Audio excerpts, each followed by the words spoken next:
Hello, everybody out there at the Open Banking World Congress. It's great to meet you all, and we are going to talk about China's digital yuan. And specifically, we're going to talk about what makes the new digital yuan mobile app so wonderful and why it's topping the charts. So let's dive in and see what's going on. So first of all, this is from the App Store review from Apple, and the app launched, I guess it was late January or February of this year, and it became a big hit, and that's good. It got high scores, as you can see, 4.4 out of 5 on the App Store, and it did very, very well, and it continues to do well with something like 250 million downloads. These are big downloads, even though, and this is something to make note of,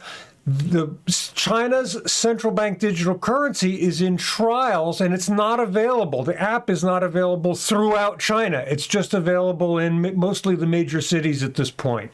Okay, so it's not China-wide, but still has huge download stats.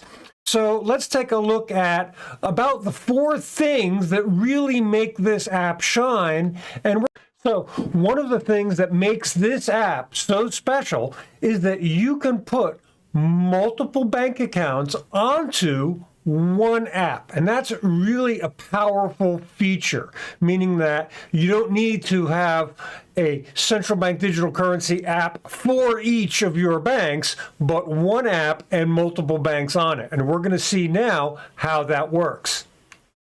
So here we are with the digital yuan app open, and I'll show you there it is on my screen. It pops open, and right now it's going to my secondary wallet. This is my bank account with my bank, and this is my bank account with ICBC. So I've got 2 bank accounts all on the same app. And if I look down here, I can show you, I can add, and here's a list of the bank accounts that I can add to the app. So if I have 3 or 4 bank accounts, each bank account can be placed on this singular app. So one great reason why this app is so highly rated. Next thing is, let's go to a QR code payment. Look, anybody who's aware of WeChat and Alipay and how they work knows that QR codes are just simply how China pays for stuff. So again, by building on what exists, the e-CNY app does a great job. And we can look to see how we can make payments here in a second. How do we pay for stuff? So the easiest part of using this wallet is that from the home screen, as you can see, it's really dead simple, okay? If you want to pay somebody, you swipe up, and then you get your pay merchant code, meaning that the merchant can, of course, scan your QR code.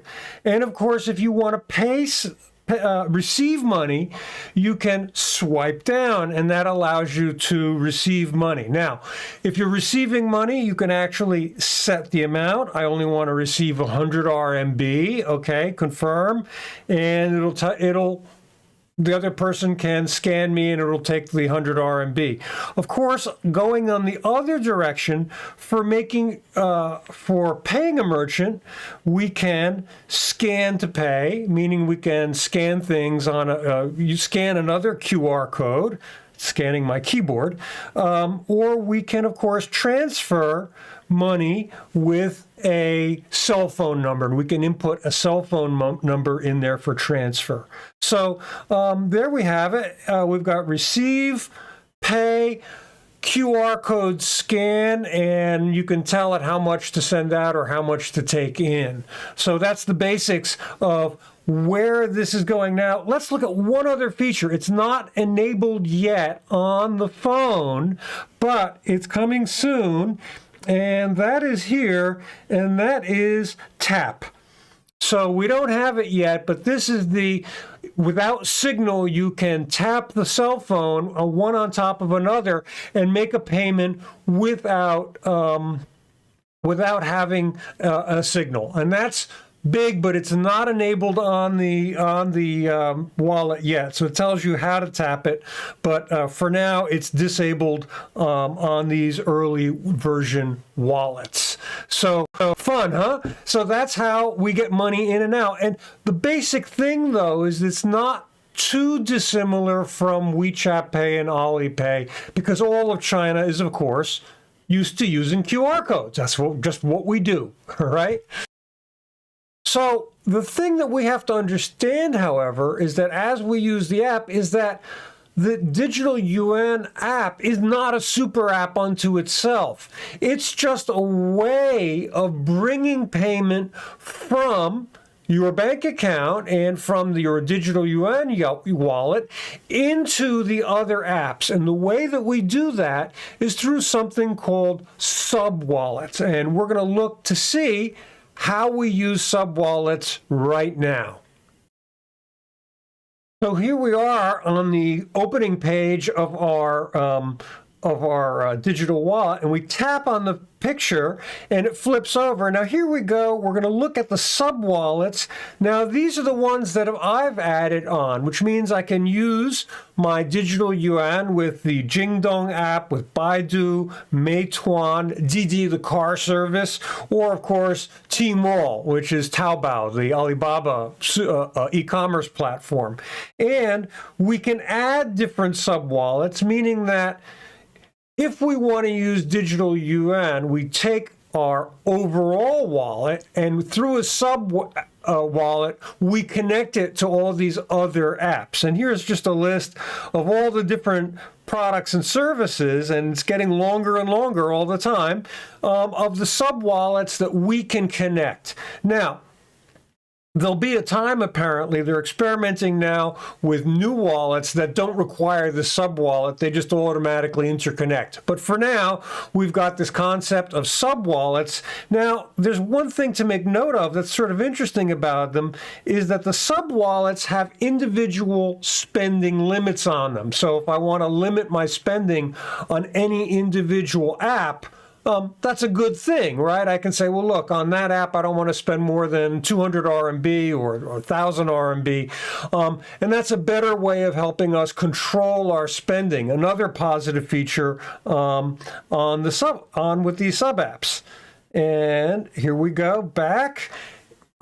Now, what's next? So the next thing that I think is a great design feature is very unexpected, and it's very subtle to show you. I'm going to try to show it, but it's how the mobile app the mobile digital yuan app connects with your bank app on the same phone.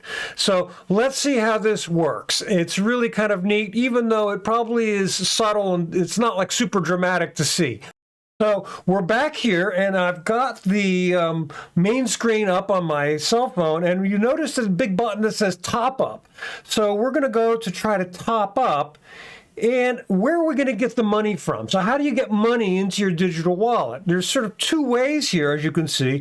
One is from a connected bank card, and the other one is directly from your mobile banking app. And that's kind of neat because you don't have to do anything. So most of us in China already have a mobile banking app.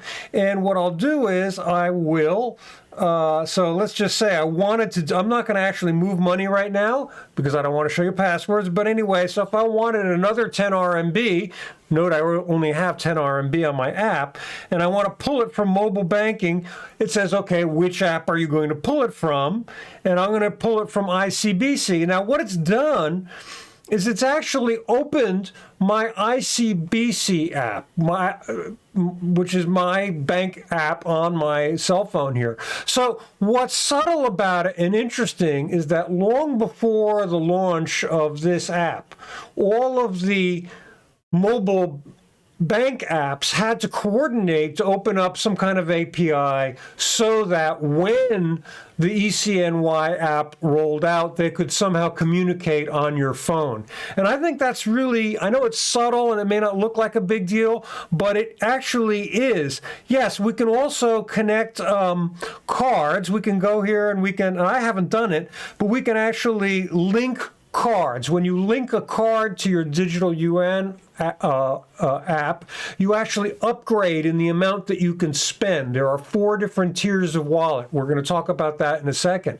But for me, I have the most basic wallet, and that just requires me to log into my bank app, and money will automatically transfer over however much I tell it to. So that's actually a really subtle feature. It's subtle because there had to be interaction between the banks and the PBOC, the central bank, in order to make this all work before they launched it, right? So a lot of work went into this before launch. And so the next great design feature that we see is something that I call unlimited type 1 wallet.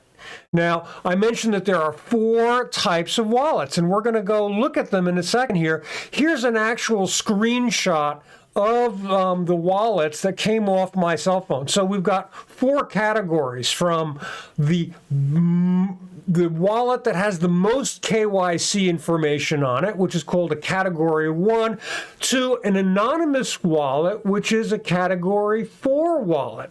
So I have on my phone right now, I have this anonymous Cat 4 wallet, which means that there's actually no information given to the PBOC as to who I am. It has, the PBOC doesn't get a list of payments with my name on it. And that's what people think that China's digital yuan is all about, but it isn't. But what's unique is that according to the amount of KYC information you put into your app, you can get these larger tiers. So imagine a corporate. You're a company and you want to use the digital yuan for payment. Theoretically, according to the PBOC, there's an unlimited tier, meaning that you can make some very large payments. Now, here's the funny thing. What the PBOC gives, some of the banks take away. So the banks themselves, if you were to look on the app, have some limits as to how much you can actually pay. And that's for now because this is all in trial. But what we're seeing over and over again is the concept that the China's digital yuan is for a lot more than just buying coffee. Okay, so what they're trialing are large-scale payments, and these are payments of around $100,000 a pop. So we've got project payments for construction being made, and these are, again, $100,000, each. We've got large-scale use of central bank digital currency to buy investment products. Again, we're not talking about $100 each. We're talking many tens of thousands of dollars. And, we've got our first use of digital yuan used for actual salary payments for people. So there's an important thing that's really happening here.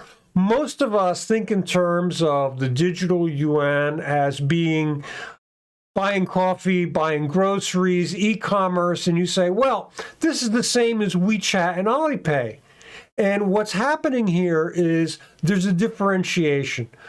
The digital yuan is going places that WeChat and Alipay could never go and are not designed to go because of this use for higher tier payments. So, as I like to say, the digital yuan is not killing off the Alipay and WeChat Pay. In fact, they are really different market segments. Yes, they can all buy coffee, but the digital yuan is designed to do things that Alipay and WeChat Pay can't do, and were never designed to do. Okay, and that they really are some specifically different market segments, and they are different to one another. So the market is big enough for all of them, and in fact, you can use, of course, digital yuan on WeChat Pay and Alipay. And that's, a critical point to make. It's not like they're prohibited. You have to use one or the other. No, the idea is that you can use whatever kind of payment you want, wherever you want. So one of the big issues, of course, is anonymity and privacy. And look, I know that there's a lot of disinformation about the China digital yuan out there. And basically people think that the government has everything, that if you make a payment in China that using the e-CNY, that the government has a big list with your name on it and the payment. And in fact, it's quite the opposite. What we've got is a system where up to a limit of around US $300, there's complete anonymity of payment, meaning that the payment is made and the government doesn't know who made it. And that's fundamentally good. So I know that that's an issue and potentially a problem.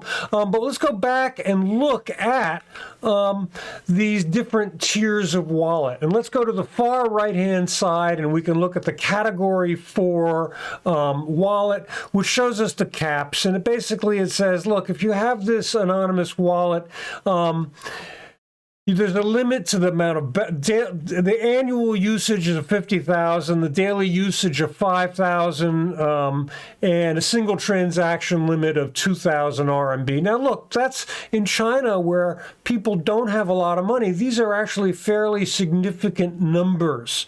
Now, remember, that's the important thing, that these anonymous wallets can be on my cell phone. In fact, I'm using the lowest tier anonymous cell phone wallet, but they're really designed for these. And these are payment cards, and they have a little LCD display, as you can see, and you store the digital yuan on these cards. Now, these are generally for older people, poor people who live in rural areas who don't have cell phones and don't maybe have cell phone connectivity. So these are anonymous numbers, and to spend $300 is actually pretty good. That's a fair amount of money. How about this? Let's put it in contrast. When you use your Visa or MasterCard, do you anticipate when you buy a coffee to have any anonymity in that transaction? And the answer is no. So how's this? When I use my cell phone and I use the digital yuan to buy something, if it's below $300 or 2,000 yuan, I have more anonymity with that than I do with my credit cards in the West. So just putting things in perspective for you. Here's another version of the digital yuan card, and what's neat about this particular version, and now they're experimenting. These digital payment cards are still, they have different versions. This one is kind of neat because you're going to have a QR code on it, which allows somebody else to scan your cards.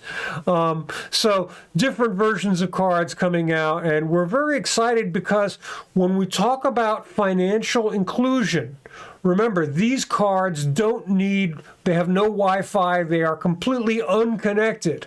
They are critical for financial inclusion in China, and you're going to see these cards for financial inclusion in other countries throughout Africa, India. The same idea, the concept that digital or central bank digital currency can be used without a signal, and that's really key. So I think the digital yuan app is a 5-star app. I think it's well designed. I think it's easy to use. I think that keeping the QR codes is, of course, essential because it's part of what China is all about.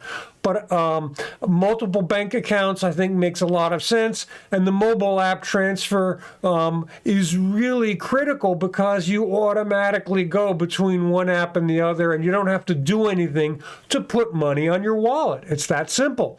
So a 5-star app from where I sit, but also the most important thing is it different?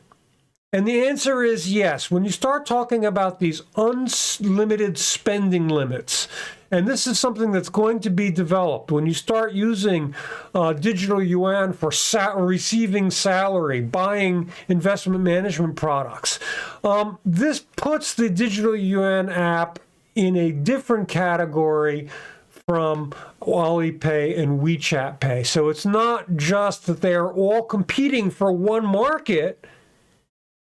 In fact, they have different market segments and they do different things. And the other thing that's really key is this anonymity. There is no expectation of anonymity when I use WeChat Pay and Alipay. Look, I know that they are corporate apps, just like Facebook is an app that when you use it, you know that you're being monitored. And when I use WeChat and Alipay, I love them.